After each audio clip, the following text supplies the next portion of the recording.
अरे सुनते हो भाग्यवान, मिश्रा जी के लड़के ने सारी प्रॉपर्टी अपने नाम करके अपने माँ बाप को घर से निकाल दिया। सच बताओ भाग्यवान, तो ऐसी खबरें सुनकर ना मेरे मन में तो डर सा बैठ गया है। ठीक कहते हैं जी आप। अब तो ये घर घर की कहानी हो गई है। जिन बेटों को माता पिता बुढ़ापे का सहारा समझते हैं, वही बेटे बूढ़े माँ बाप को धक्के मारकर घर से बाहर निकाल देते हैं। मिश्रा जी के तो 2 बेटे थे, बड़ा सीना चौड़ा किए घूमते थे कि मेरे तो 2 बेटे हैं, 2 लाठियां हैं मेरे पास। पहले तो बड़ा बेटा विदेश में जाकर सेटल हो गया। बड़े बेटे के विदेश जाने के बाद उसने तो माता पिता की खोज खबर लेनी ही बंद कर दी। बस इस बात का फायदा उठाकर छोटे बेटे ने माता पिता को बहला फुसला कर अपनी ओर कर लिया और मीठा मीठा बोलकर सारी जमीन जायदाद अपने नाम करवा ली। एक बार जमीन जायदाद अपने नाम क्या हुई, लड़के के तो तेवर ही बदल गए।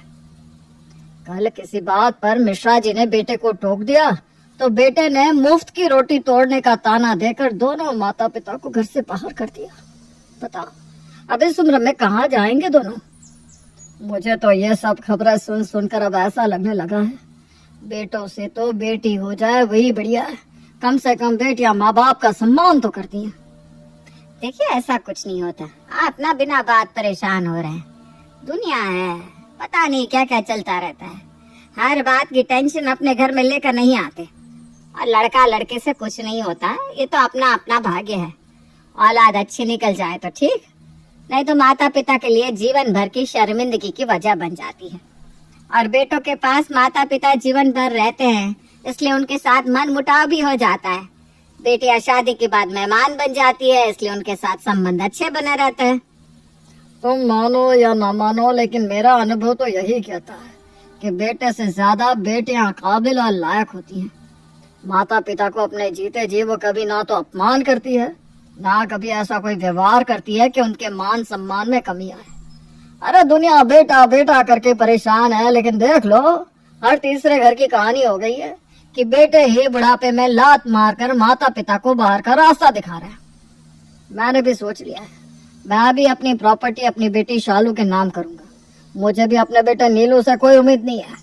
अरे कल को वो हमसे बुरा बर्ताव करे, उससे अच्छा है कि हम भी अपना इंतजाम कर लें। अरे बुढ़ापे में सठिया गया है क्या? सारी प्रॉपर्टी बेटी के नाम कर देंगे तो बेटा क्या सड़कों पर बैठकर भीख मांगेगा? अरे बुढ़ापे में हम रास्ते पर बैठकर भीख मांगे, उससे अच्छा है कि तुम्हारा हट्टा कट्टा बेटा भीख मांग ले। और भीख मांगने की क्या जरूरत है, हाथ पैर दिया है भगवान ने, मेहनत करे और कमाए।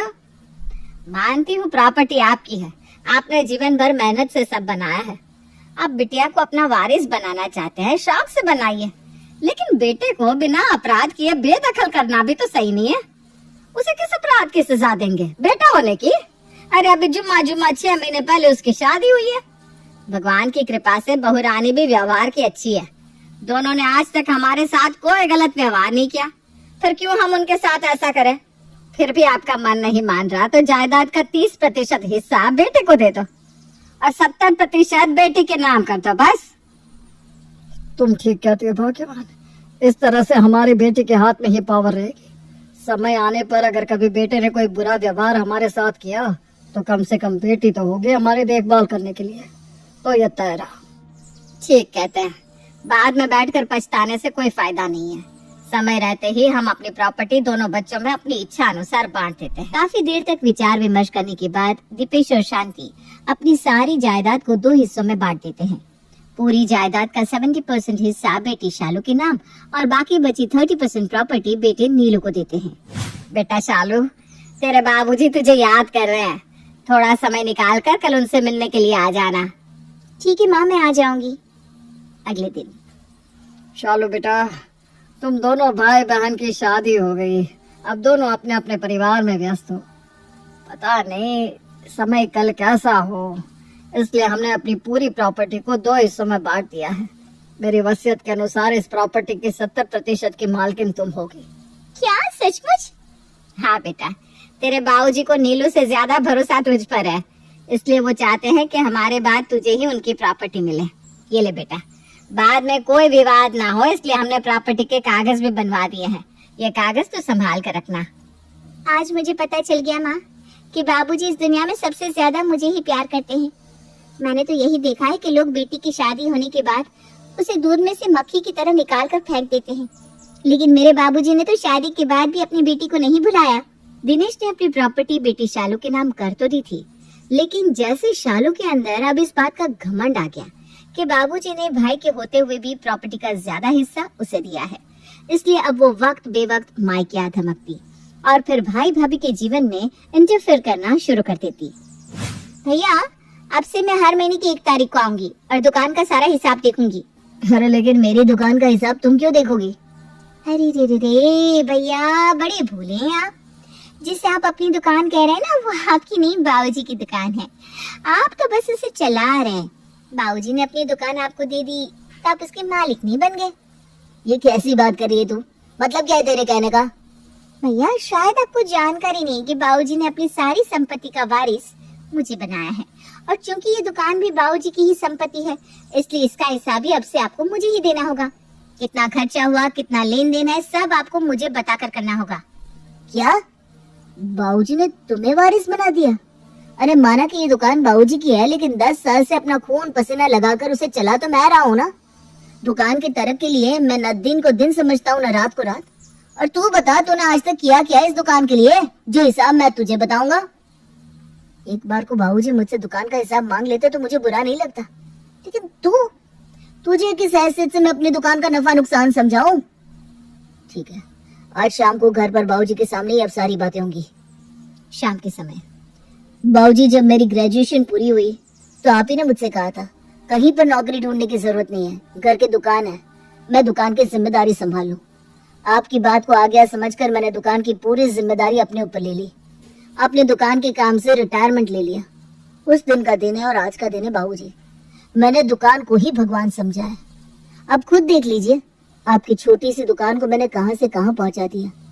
ये सब ऐसे नहीं हुआ, मैंने दिन रात मेहनत की है। अब बस आप मुझे इस बात का जवाब दीजिए बाबूजी कि आखिर मैंने ऐसी कौन सी गलती कर दी कि आपने अपनी सारी संपत्ति का मालिक शालू को बना दिया। अब मुझे अपनी दुकान का हिसाब किताब अपनी उस बहन को देना होगा जिसका दुकान में कोई योगदान ही नहीं है। नहीं बेटा, मैं समझता हूँ दुकान तो तू चला रहा है और वो तेरी ही है। तुझसे तेरी दुकान छीनने का मेरा कोई इरादा नहीं था। कैसी बात कर रहे हैं बाबूजी? जब आपने अपनी प्रॉपर्टी का 70% का मालिक मुझे बना दिया है, तो दुकान की कमाई में से भी तो 70% की हिस्सेदारी मेरी हुई ना। और भैया, आप चाहे या ना चाहे, दुकान का हिसाब किताब तो मैं आपसे लेकर आऊंगी। अब से आप दुकान से जो भी कमाएंगे उसमें से 70% मेरा और बाकी बचा 30% आपका। और अगर आपको मेरी बातों पर भरोसा ना हो तो ये देख लो, बाबूजी की वसीयत आँख खोल कर पढ़ लेना। मुझे ये रोज रोज की चिक चिक बिल्कुल भी पसंद नहीं है भैया।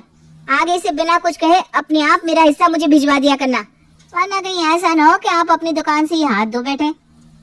एक बार सोच लीजिए भैया, अगर आपसे आपकी दुकान छीन गई तो आप क्या करेंगे? क्योंकि आपको तो दुकान के काम के अलावा कुछ और आता भी नहीं है। शालू, बड़े भैया से बात करने का ये कौन सा तरीका हुआ? और सीधी सी बात है, जब दुकान तुम्हारे भैया चला रहे हैं तो उसकी कमाई हम तुम्हें क्यों देंगे? अगर दुकान की कमाई तुम्हें दे देंगे तो हमारा घर कैसे चलेगा? भाभी, अपने खर्चे पर थोड़ा लगाम लगाएंगी ना तो घर बहुत अच्छे से चलने लगेगा। कोई बात नहीं, आपको ज्यादा रानी महारानियों की तरह रहने की आदत है ना, तो मैं 4 दिन में आपकी आदत सुधार दूंगी। घर का खर्चा कम पैसों में कैसे चलेगा वो मैं बताती हूँ। आज से घर में घी, तेल और दूध का खर्चा आधा कर दो, अपने आप घर का खर्च तुम्हारे बजट में आ जाएगा। अरे आप 3 लोगों में 3 लीटर दूध की जरूरत क्या है? और हाँ, घी खाने से भी ना बीमारियां होती है इसलिए घी भी बंद कर दो। और सबसे बड़ी बात, जितनी चादर हो ना उतने ही पैर पसारने चाहिए। अब जितनी भैया की कमाई है उसी में घर चलाने की आदत डाल लोगी तो आपके लिए भी तो अच्छा होगा भाभी। भाई और भाभी को जी भर के बातें सुनाने के बाद शालू अपने ससुराल लौट गई। 2 दिन बाद शालू एक बार फिर से मायके आ धमकी थी। भाभी, आज मैं एक बहुत जरूरी काम से यहाँ आई हूँ। ये जो आप इतने सारे गहने पहनकर जयपुर की महारानी बनी खड़ी है ना, ये गहने उतार कर मुझे दे दीजिए। ये कैसी बात कर रही हो? मैं अपने गहने तुम्हें क्यों दूंगी? क्योंकि ये जो भी गहने तुमने पहने ना, ये सब मेरी माँ के पुश्तैनी गहने हैं, इसलिए इनमें से भी 70% गहनों पर मेरा ही अधिकार है। चुपचाप से ये गहने उतार कर थमा दो मुझे। मुझे समझ में नहीं आ रहा बाबूजी, आखिर ये सब किस लिए किया आपने? अपने बेटे बहू को बेटी के हाथों अपमानित करवा कर आखिर ऐसा क्या मिल गया आपको? ठीक है, 2/3 नहीं, निर्मला अपने सारे गहने शालू को दे देगी। निर्मला को गहनों की कोई जरूरत नहीं है। निर्मला, सारे गहने शालू को दे दो, हमें इन गहनों में से कुछ नहीं चाहिए। पति के कहने पर निर्मला अपने सारे गहने उतार कर शालू को थमा देती है और अपने कमरे में चली जाती है। बहू बेटे के जाने के बाद, सोनिया जी, मुझे कुछ ठीक नहीं लग रहा।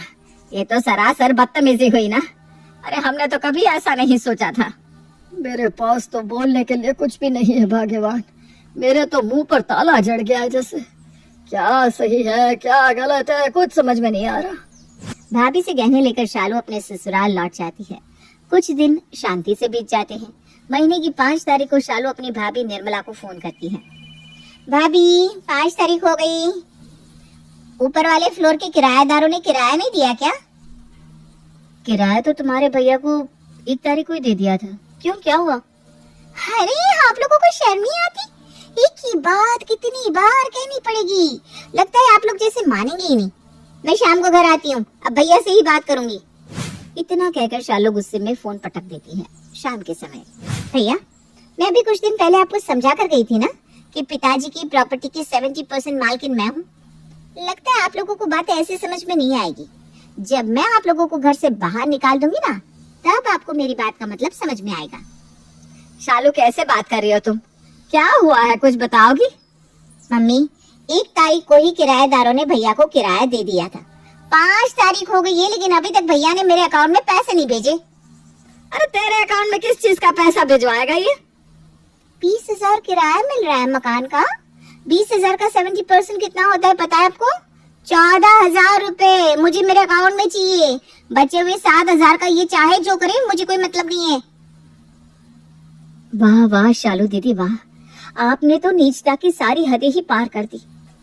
अरे कल को हमारे हाथ से रोटी का निवाला भी छीन कर ले जाओगी, आप ये कहकर कि रोटी का 70% हिस्सा आपका है और 30% हमारा। आपको शर्म नहीं आती ये सब करते हुए? भाभी, मुझसे ज्यादा जुबान लड़ाने की गलती मत करना। कहीं ऐसा ना हो कि आपके सर से ये मुफ्त की छत भी हट जाए। अगर आप लोग इतने ही लायक होते ना, तो बाबूजी अपनी प्रॉपर्टी मेरे नाम ना करते। अरे अपने सास ससुर का तो ख्याल नहीं रख सके, चले हैं मुझे सुनाने। भैया, मैं आखिरी बार पूछ रही हूँ, सीधे सीधे 14,000 रुपए आप मुझे देते हैं या नहीं? अरे सब कुछ तो ले लिया तुमने। मेरी बीवी की गहने ले लिए, दुकान ले ली, अब ये किराए का 20,000 मिलता है, ये भी मैं तुम्हें दे दूं तो हम क्या यहाँ पर बैठकर फांके लगाएंगे? अरे बाबूजी, हमारा ना सही कम से कम अपना और माँ का तो सोचा होता। महीने में कम से कम 10,000 की तो आपकी और माँ की दवाइयाँ ही आ जाती है। और ये सारा पैसा अगर शालू छीन कर ले जाएगी तो मैं घर कैसे चलाऊंगा? शायद यही वजह रहती होगी कि थक कर अंत में बेटे माता पिता की जिम्मेदारी उठाने से मना करते थे। असल वजह कोई जानना ही नहीं चाहता, बस सारी दुनिया एक तरफा बातें सुनाकर बेटों को गलत करार देती थी। अरे जब सब कुछ बेटी को सौंप दोगे तो बेटा कैसे जिम्मेदारियां उठाएगा? बस बहुत हो गया बाबूजी, थक गए हम लोग इस शालू के हाथों अपमान बर्दाश्त करते करते। अगर हमें ऐसे ही 5-7 हजार में अपना घर चलाना है ना, तो हम कहीं भी रहकर चला लेंगे। यहाँ रहकर रोज रोज अपमानित होने का मतलब ही क्या है? और हाँ, एक बात और, आपने 70% प्रॉपर्टी शालू के नाम की थी ना? शायद बाबूजी आपको यही डर था कि कल को कहीं मैं आपकी प्रॉपर्टी हड़प कर आपको सड़क पर ना ला दूं। अपने बेटे को परखे बिना आपने मुझ पर नालायक होने का तोहमत लगा दिया। अरे बाबूजी, आपके सामने कभी ऊंची आवाज में बात तक नहीं की मैंने, और आपने ये सोच लिया कि मैं आपकी प्रॉपर्टी हड़प लूंगा। मैं तो उसी दिन घर छोड़कर जाना चाहता था जिस दिन आपने शालू को अपना वारिस बनाया था, लेकिन आपकी बहू नहीं चाहती थी कि हम इस उम्र में आपको अकेला छोड़कर जाए। जब मैंने कहा कि चलो अब हम इस घर में नहीं रहेंगे, तो पता है आपकी बहू ने क्या कहा? कहने लगी, हम इस घर में बाबूजी की प्रॉपर्टी के लिए तो नहीं रह रहे थे, जो प्रॉपर्टी छीन गई तो हम भी घर छोड़कर चले जाए। अरे बाबूजी ने चाहे जो भी किया हो, लेकिन हम अपने कर्तव्य से पीछे नहीं हट सकते। कोई बात नहीं, शालू भी तो उनकी बेटी है। अगर उन्होंने तुम्हारी जगह उसे अपनी संपत्ति दे दी तो क्या फर्क पड़ता है? चाहे जो हो जाए, हम अपने कर्तव्य से पीछे नहीं हटेंगे। और उसके कहने पर ही मैं घर छोड़कर नहीं गया, लेकिन अब पानी सर से ऊपर चला गया है बाबूजी। दुनिया में ना तो सारे बेटे एक जैसे हैं, ना सारे माता पिता एक जैसे। हर व्यक्ति का अपना अलग स्वभाव होता है। किसी और ने अपने पिता के साथ गलत व्यवहार किया, इसका मतलब ये नहीं कि हर बेटा गलत हो गया। मुझ पर ना सही, अपने संस्कारों पर तो भरोसा रखना चाहिए था आपको। कोई बात नहीं बाबूजी, आप अपनी आंखों पर बेटी के नाम की पट्टी बांधे रहिए, मुझे कोई आपत्ति नहीं। मैंने वकील से बात कर ली है। मेरे हिस्से की 30% प्रॉपर्टी भी मैंने शालू के नाम कर दी है। अब आपकी पूरी जायदाद की मालकिन आपकी इकलौती बेटी है। आप उसके साथ इस घर में खुशी खुशी रहिए। मैंने बहुत कोशिश की कि मैं आप लोगों के प्रति अपना कर्तव्य निभा सकूं, किंतु अब मेरे बर्दाश्त की हद हो चुकी है। बाबूजी, मुझे माफ कर देना। मैं अपनी पत्नी के साथ ये घर छोड़कर जा रहा हूँ। बेटे तो वैसे ही नालायक होता है। उम्मीद है अब आपको आपकी लायक बेटी खुश रखेगी। हमें माफ कर दे बेटा, हम तो पहले ही अपने किए पर बहुत शर्मिंदा हैं। बेटी के लक्षण तो हम देख ही चुके हैं। अगर तू भी हमें छोड़कर चला गया तो बुढ़ापे में हम तो दर दर की ठोकर खाने को मजबूर हो जाएंगे। आपको माफी मांगने की जरूरत नहीं है माँ, माफी तो मैं मांगता हूँ। अगर आज तक आपके मान सम्मान में मुझसे कोई भूल हुई हो तो मुझे माफ कर देना, पर अब मैं यहाँ नहीं रुक सकता। दीपेश और शांति अपने किए पर बहुत शर्मिंदा थे, लेकिन कहते हैं ना, अब पछताए क्या हो तो जब चिड़िया चुग गई खेत। नीलू और निर्मला घर छोड़कर चले जाते हैं। दीपेश और शांति आंखों में आंसू लिए खड़े होकर देखते रह जाते हैं।